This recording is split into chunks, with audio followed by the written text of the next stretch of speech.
إن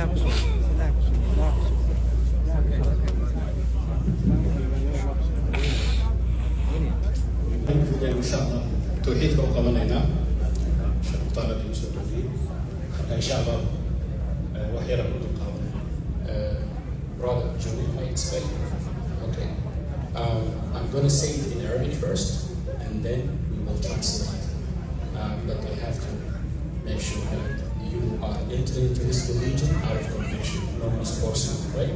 You made your decision, alhamdulillah. So I will say the words in Arabic and then we will translate until you understand. All of these people will praise God and say Allahu Akbar. So don't freak out when they say Allahu Akbar. Praise God is greater.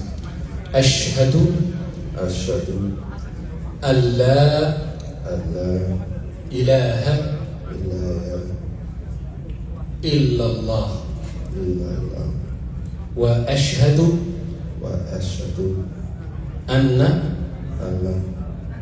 Muhammadan abduhu wa rasuluhu. I testify that none has the right to be worshipped but Allah. And I testify Muhammad is his final messenger. Takbir. Takbir. Congratulations, brother. All of these people are your brothers and sisters in this world, inshallah. The brother.